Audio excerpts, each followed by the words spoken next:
The first thing we're going to do is watch a video from Alt-Shift-X, 1.19 million subscribers. I have no idea how it's supposed to be actually noted when you cite a source. There it is. So, and then the English department here is big into APA, AMA, APP. What is the?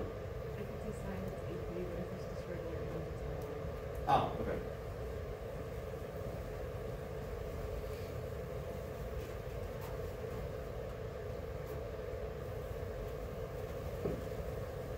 In science, you go to the guide at the beginning of the journal that which you're going to publish, and you look for the style guide that they say.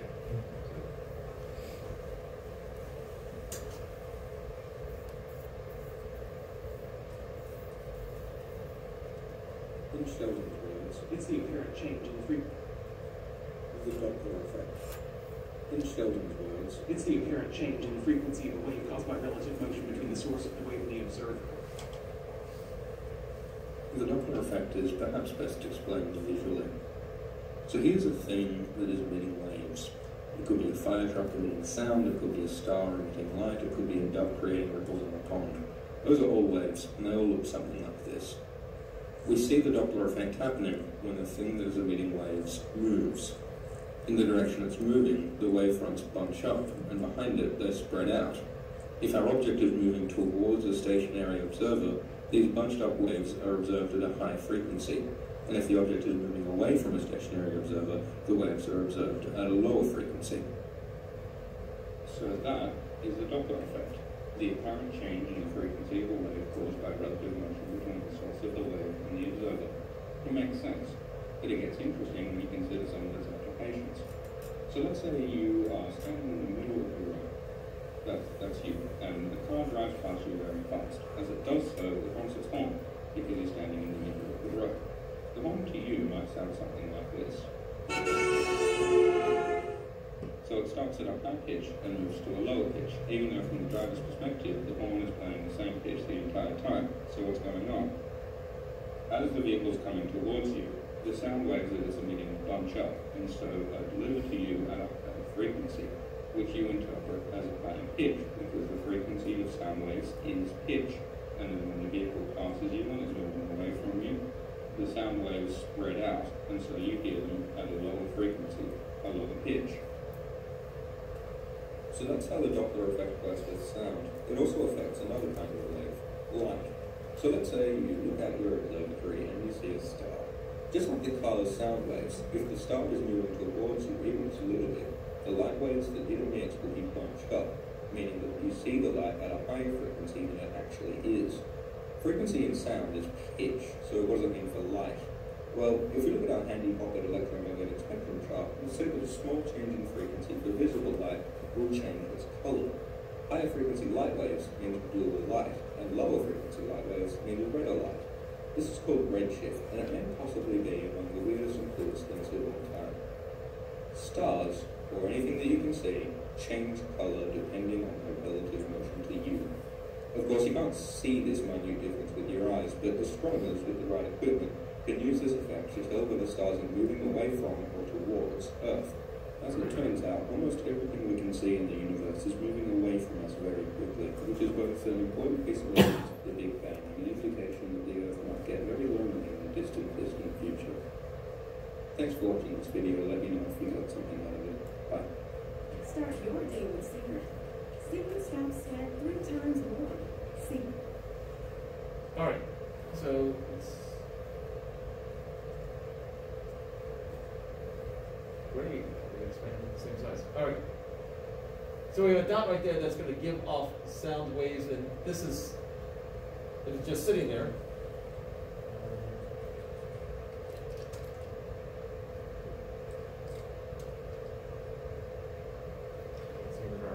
There we go, 0. Then it just gives off. Oh, it's still living out there. Apparently, it doesn't like 0.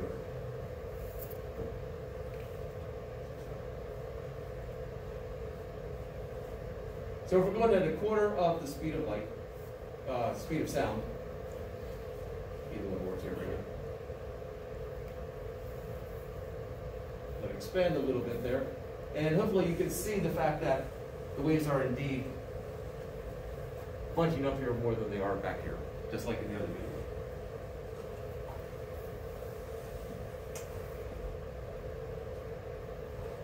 And for the citation, it's compadre.org. Visits. Now, if we increase the speed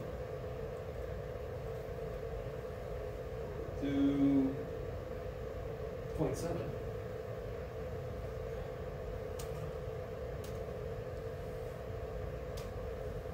it is not liking stuff.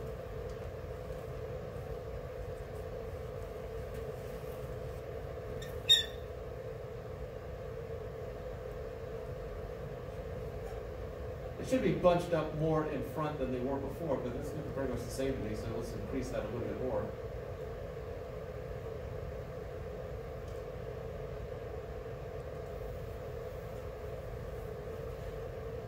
Sorry.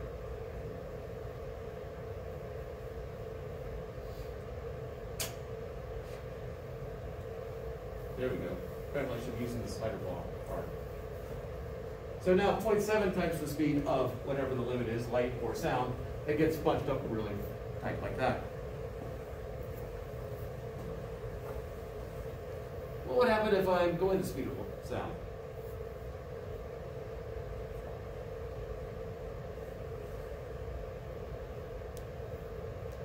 They would all be behind you. If All the waves will be behind you. let's try it out.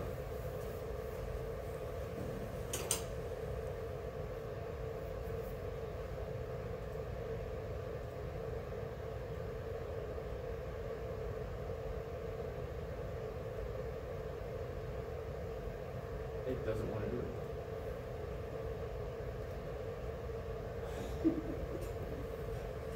What's it want?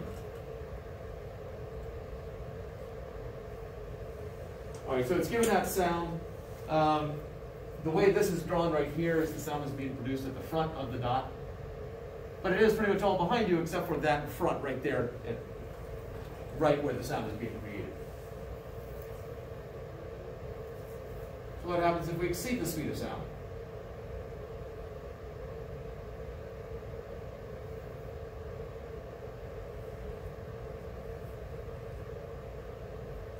There won't even be that one in front.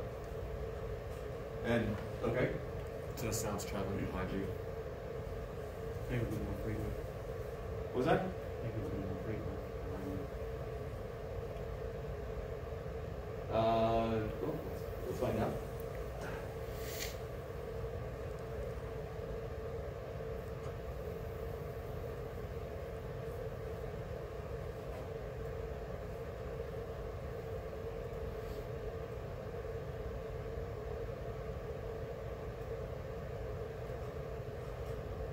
Let's go Mach 1.5-ish.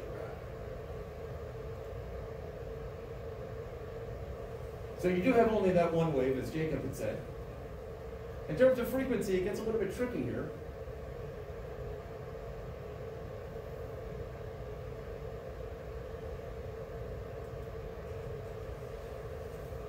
All right, so what does each of these circles represent? What does the black line represent?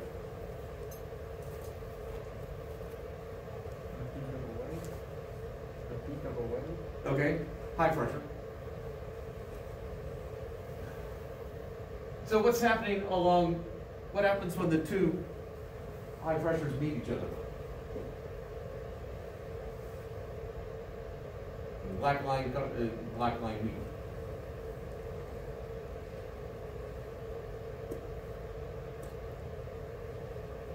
They create even higher pressure. Say it again? They create even higher pressure. Constructive interference. I have two peaks meeting at the same time. Get something higher. It's like we demonstrated out in the hallway. Now, this creating a new circle once every however many, whatever fraction of a second. We definitely can see it here. But let's think about the frequency of a car engine. It's going to be a matter of hundreds of hertz. In other words, 100 pressure waves a second. Or a jet engine. We're getting much higher frequencies there, and so we have a lot more of these black lines building up along this cone right here. Matter of fact, the angle of that cone is directly related to how fast you're traveling. So if I have pressure wave on top of pressure wave on top of pressure wave on top of pressure wave, what are you going to feel when that hits you?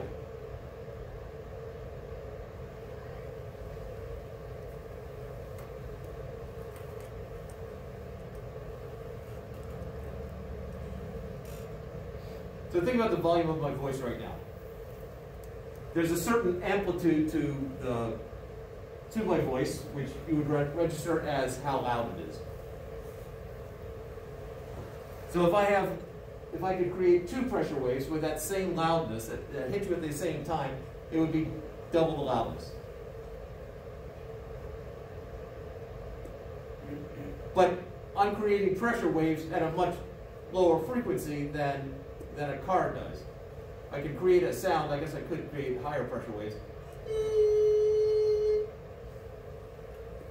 And so I got multiple pressure waves, but my vocal cords are only flopping back and forth. I mean, it's not like my vocal cords are going back and forth at 1,000 times a second.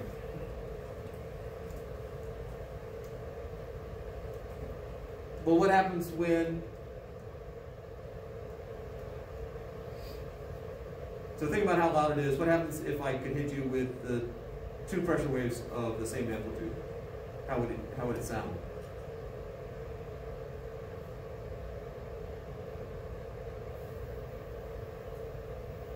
I'm going for more than just louder. Okay. 3 waves? Okay. So at what point your eardrums break? I don't know. But if we have a whole bunch of pressure waves built on top of each other, because again, this makes it look like they're sort of spread out, but these pressure waves are much more tightly packed than what they're displayed right here. You're going to be being hit with so many pressure waves that are overlapping each other, you would feel it. Your whole body would vibrate at best. At worst, it throws you into something. So what is it called when you get those pressure waves built up on top of each other like this?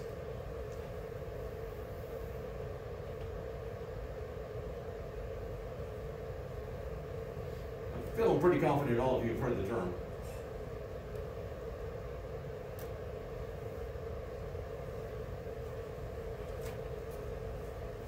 Well, while you're mulling that over, how high will this go? So think about the size of that angle right there. Make it higher.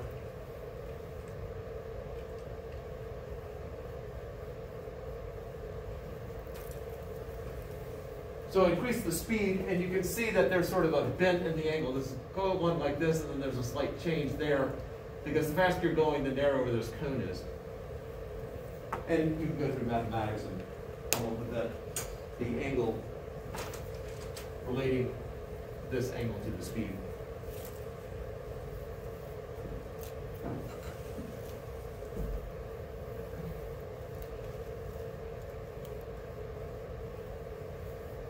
There we go, that's how it gets in place.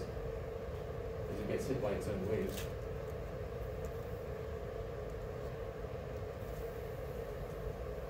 Alright. Before we get to the name, unless somebody's thought of it,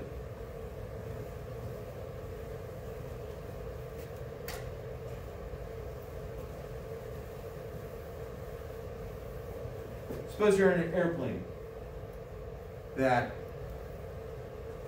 gets hit by those pressure waves. Well, one, hopefully the plane is designed so that the sound's coming out the tail instead of the front. But what happened to the planes when they first started trying to fly faster than the speed of sound? Yeah. They're not designed for that heavy pressure that they're suddenly being faced with. And what's it called when you exceed the speed of sound? Or what do you create?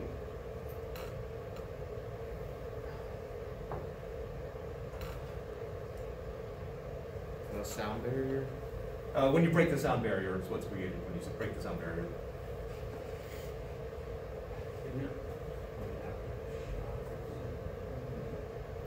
Trying to decide if I hear an aftershock in that regard. Aftershock, you usually hear about earthquakes. I know what you're talking about, but I don't know. I can't All right. remember. Good job, you're busy then. Sonic boom. Yeah. That's what I'm going for. That's how a sonic boom's created.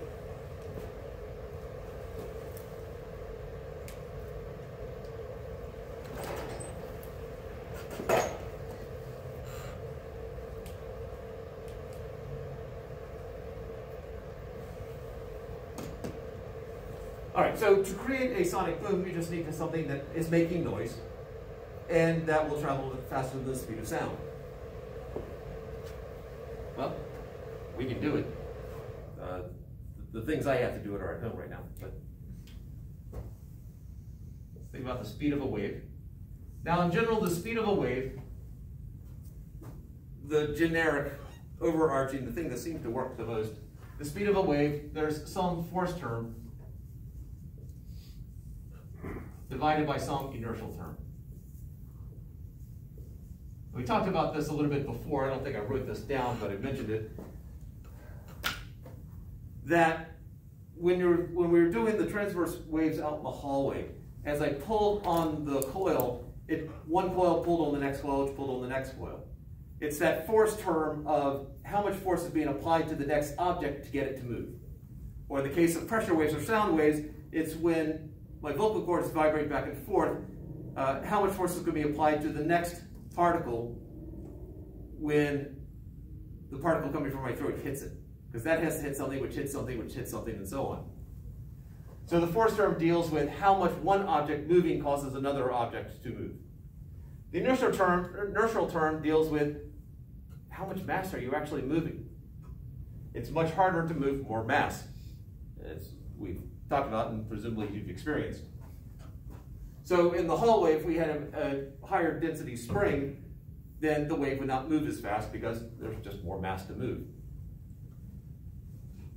In the case of something on a linear medium like that, or in the string lab, the force term is specifically the tension, and the inertial term is the linear density. And this is on that first page of the vibrating string lab. And linear density is just mass divided by length. Just as surface density is mass divided by area. Regular old density, or density as the locals call it, mass divided by volume.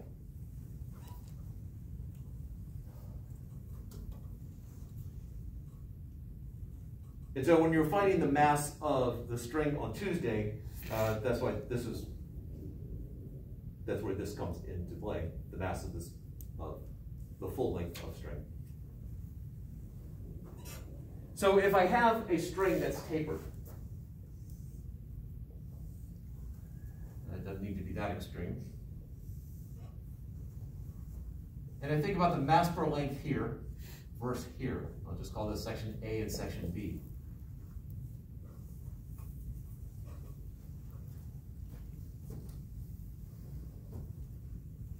Which has more mass per unit length? A. Yeah, there's more string there. For the same amount of length, I got more string. And so if I send a wave down a tapered string like this, my linear density gets smaller. Now as my linear density gets smaller, what happens to my speed?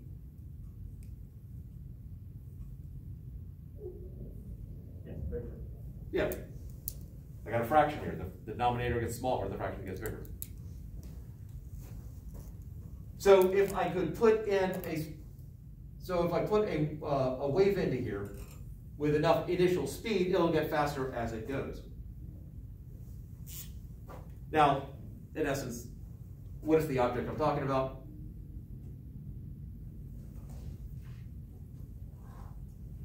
Nope. I don't know if you're just being the usual silent or you don't know. All right, thank you for letting me know. A whip. This is the essence of a whip. Because all you really need to do, you got a free end at the other end of the whip.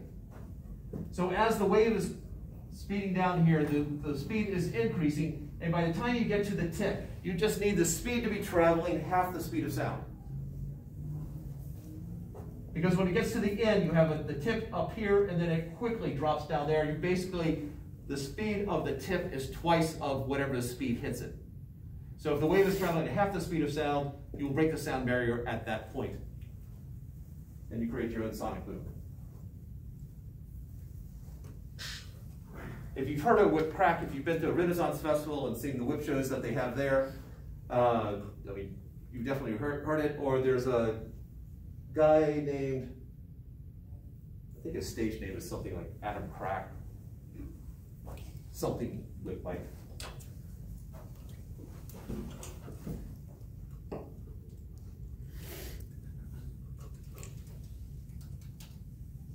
Yep, Adam Crack.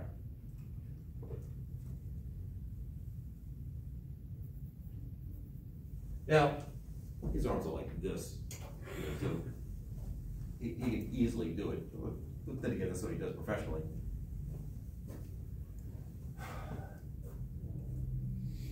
You know, it is worth showing. I'm going to turn this thing on again.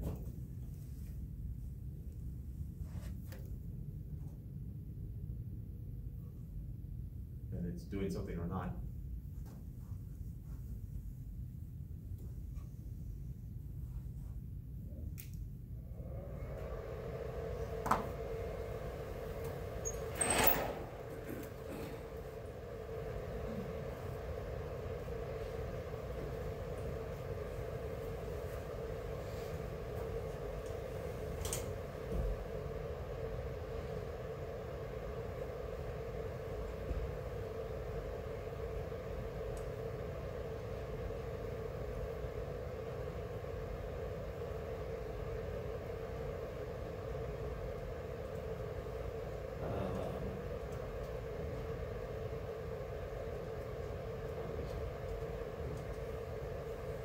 There we go.